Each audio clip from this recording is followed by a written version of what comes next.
नमस्कार, बेधड़क खबर देख रहे हैं आप और मैं हूं आपके साथ सौम्या।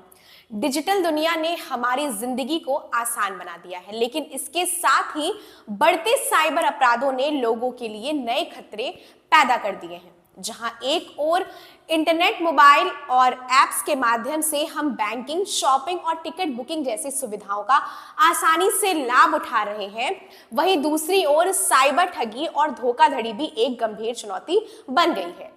साइबर अपराधी अपनी चालाकियों और एआई तकनीकों के माध्यम से लोगों को ठगने में सफल हो रहे हैं। ऐसे में इन चुनौतियों से निपटने के लिए जरूरी है कि हम साइबर अपराधों के बढ़ते तरीकों से सतर्क रहें। देश में इन दिनों साइबर अपराध घटनाओं की लहर सी आ गई है। रोज सैकड़ों ऐसी खबरें आ रही है जिसमें लोग अपनी मेहनत की कमाई साइबर अपराधियों के हाथों गवा दे रहे हैं। ऐसा नहीं है कि अनपढ़ या कम पढ़े लिखे लोग ही अपनी कमाई गवा रहे हैं, अच्छे खासे पढ़े लिखे लोग साइबर अपराधियों का शिकार बन रहे हैं। यानी कोई भी, चाहे उनकी शिक्षा या पेशा कुछ भी हो, डिजिटल धोखाधड़ी से सुरक्षित नहीं है। नवंबर 2024 में दिल्ली में एक रिटायर इंजीनियर साइबर ठगी का शिकार हो गया।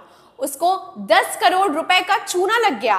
एक इंजीनियर होने के बावजूद साइबर अपराधी शख्स को 8 घंटे में डिजिटल अरेस्ट करने में कामयाब रहे और उन्होंने इस ठगी में जीवन भर की बचत खत्म कर दी। उनका परिवार अच्छी तरीके से शिक्षित है और विदेश में रह रहा था, लेकिन वह भी साइबर अपराध से बच नहीं पाए। इस घटना से अस्पष्ट है कि सबसे अधिक शिक्षित व्यक्तियों को भी साइबर अपराध का शिकार होना पड़ रहा है। कई लोग अभी भी इस गलत धारणा के तहत काम करते हैं कि साइबर घोटालेबाज मुख्य रूप से ग्रामीण क्षेत्रों में अशिक्षित या अनजान व्यक्तियों को निशाना बनाते हैं।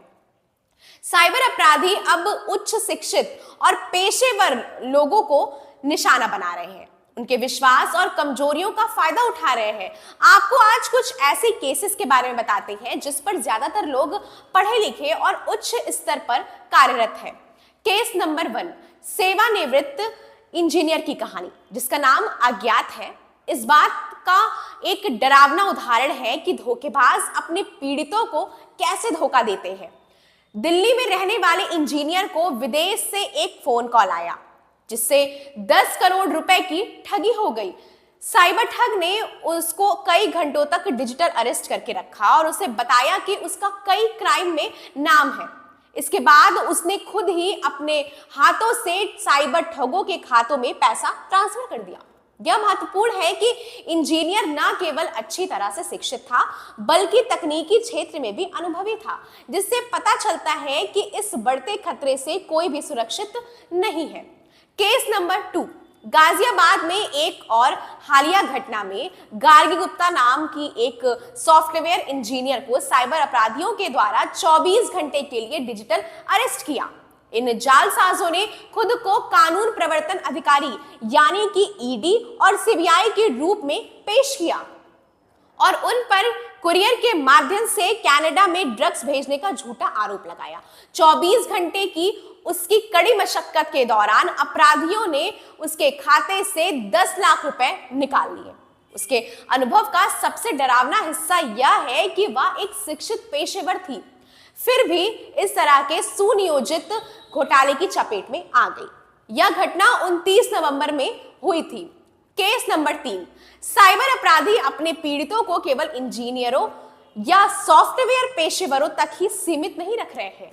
उत्तर प्रदेश के प्रयागराज में एक डॉक्टर साइबर ठगी का शिकार हो गया, जिससे उसे 50 लाख रुपए का चपत लग गया। जालसाजों ने उन्हें एक एपीके फाइल भेजी जिससे उनके फंड की चोरी हो गई। 4 दिसंबर को हुई यह घटना बताती है कि एक पेशे से डॉक्टर जैसे उच्च प्रशिक्षित पेशेवर भी असुरक्षित है। केस नंबर 4, गाजियाबाद में आशा कपूर नाम की 67 वर्षीय सेवानिवृत्त शिक्षिका साइबर ठगी का शिकार हो गई। खुद को पुलिस अधिकारी बताकर जालसाजों ने शिक्षिका को डिजिटली गिरफ्तार किया, उन्हें धमकाया और अंततः उनके खाते से 35 लाख रुपए ट्रांसफर कर लिए। 20 नवंबर को हुई यह परेशान करने वाली घटना इस बात को रेखांकित करती है कि शिक्षक जैसे समाज के सबसे वरिष्ठ सदस्य भी डिजिटल अपराधों का शिकार हो रहे हैं। केस नंबर 5 हाल ही में गोरखपुर से आई है, जहां गोरखपुर में एम्स क्षेत्र की शिक्षक कॉलोनी में प्रियांशु पांडे ऑनलाइन ठगी का शिकार हो गए। अज्ञात साइबर अपराधियों ने उनके बैंक खाते से 50 लाख रुपए का लोन स्वीकृत कराकर रकम दूसरी जगह ट्रांसफर कर दी। मामले की जानकारी होते ही उन्होंने एम्स थाने में शिकायत दर्ज कराई। पुलिस साइबर विशेषज्ञों की मदद से आरोपी की तलाश कर रही है। प्रियांशु पांडे का खाता मोहद्दीपुर स्थित एक्सिस बैंक में है। उन्होंने बताया कि नेट बैंकिंग के जरिए किसी ने उनके नाम पर 50 लाख रुपए का लोन मंजूर करवा लिया है। कुछ ही मिनटों में पूरी रकम उसके खाते से क्रेडिट हुई और तुरंत अलग अलग खातों में ट्रांसफर कर दी गई। इस दौरान एक अनजान नंबर से बार बार कॉल आ रही थी, जिसमें केवाईसी और स्वास्थ्य बीमा से जुड़ी बातों की जानकारी दी जा रही थी। जैसे ही कॉल कटा, उसके मोबाइल पर पैसे कटने का मैसेज आ गया। घबराकर उन्होंने तुरंत साइबर क्राइम हेल्पलाइन नंबर 1930 पर शिकायत दर्ज कराई। इसके बाद एम्स थाना पुलिस ने मोहद्दीपुर स्थित बैंक में जाकर जांच शुरू कर दी। एसपी सिटी अभिनव त्यागी ने बताया कि केस को दर्ज कर लिया गया है और साइबर क्राइम थाने की टीम को भी जांच में लगा दिया गया है। साइबर अपराध बढ़ने के साथ सतर्क रहना अत्यंत महत्वपूर्ण है। इस खबर पर आपकी क्या राय है, हमें अपनी प्रतिक्रिया जरूर बताएं। ऐसी तमाम सारी खबरें देखने के लिए बने रहे बेधड़क खबर के साथ। धन्यवाद।